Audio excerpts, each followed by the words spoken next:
Il y a un aspect de la prière que vous n'avez peut-être pas exploré, c'est celui de la multiplication.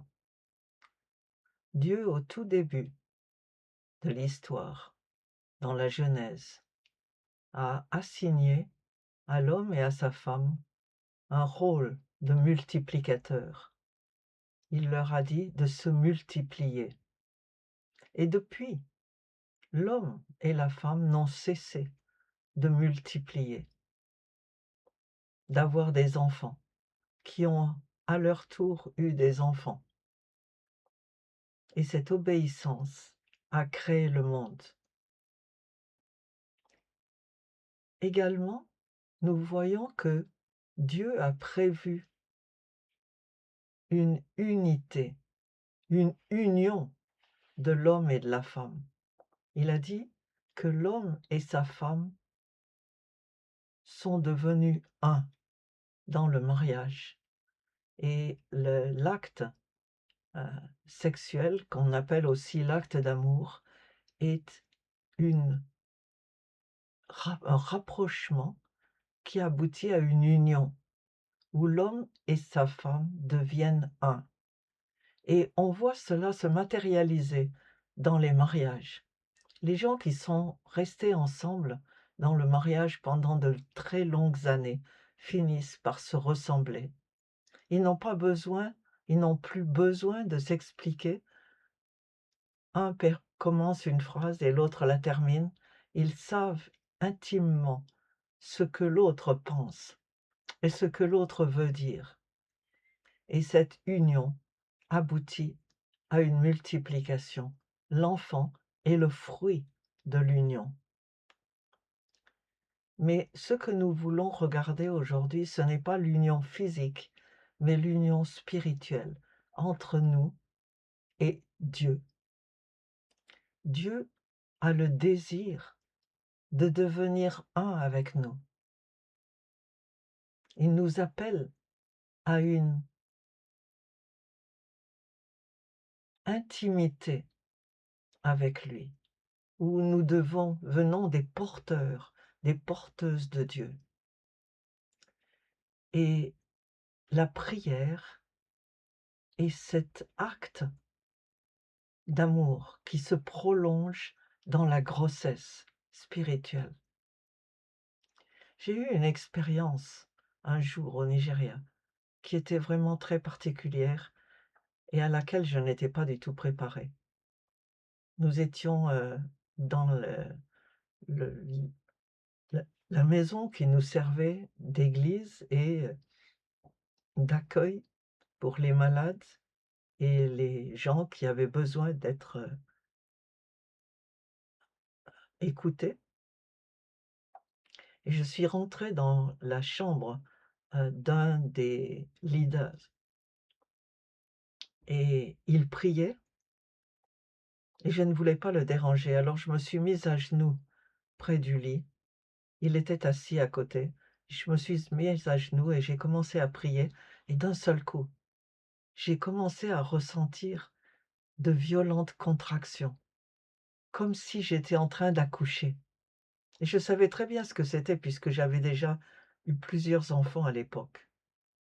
Et ces contractions venaient et se relâchaient et revenaient exactement comme si j'étais en train d'accoucher. Et ça devenait de plus en plus violent, tellement violent que je n'arrivais plus à rester même à genoux. J'ai fini par m'allonger sur le lit et je souffrais énormément.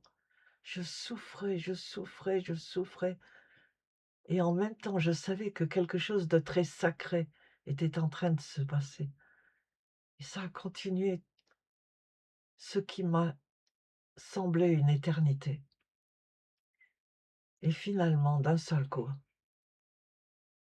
j'ai été délivrée et à ce moment-là, j'ai vu une personne devant moi, en esprit, et Dieu m'a dit: «Tu viens de la mettre au monde» et c'était l'image de la nouvelle naissance. Comme vous portez un enfant et vous lui donnez naissance et pour la première fois, vous voyez son visage et vous êtes tout à la joie d'avoir mis au monde un homme ou une femme. De la même manière, vous portez quelqu'un dans la prière. C'est l'appel de Dieu, pas pour tout le monde, mais pour certains.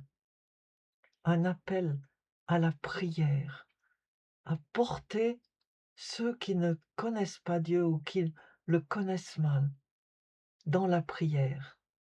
Et c'est une longue expérience, comme celle de la gestation, 9 mois ou plus, de patience, de persévérance, de souffrance, même si on ne voit rien. De la même manière que la femme enceinte ne voit pas l'enfant qui est dans son ventre, mais elle sait qu'il est là. Elle a conscience de la présence de cet enfant, qui n'est pas elle, qui est quelqu'un de différent, mais qu'elle porte en elle, tandis que personne ne la voit. Au début, vous portez cet enfant, personne ne sait que vous êtes enceinte. Et puis le ventre continue à grossir, les gens sont conscients que vous portez quelqu'un, que vous êtes enceinte. Mais personne ne sait, à moins que vous leur disiez, si c'est une fille ou un garçon. Peut-être que vous avez déjà choisi un nom, et vous continuez à porter cet enfant jusqu'au jour où il apparaît. Et le temps de la naissance n'est pas choisi par vous.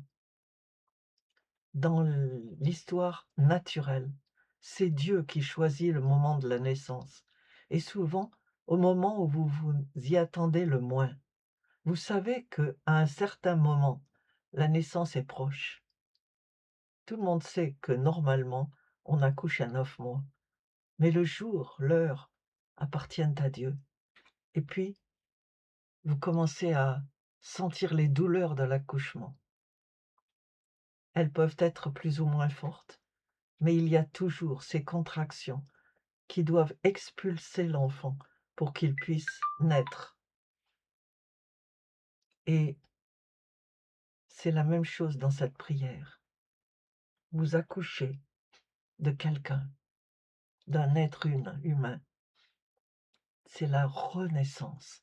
Et je vous encourage, si Dieu vous a appelé à l'intercession, s'il vous a appelé à cette prière qui n'est pas toujours facile, persévérez, persévérez, vous aurez la joie de savoir que vous avez amené au monde, à Dieu, une personne, puis deux, puis trois.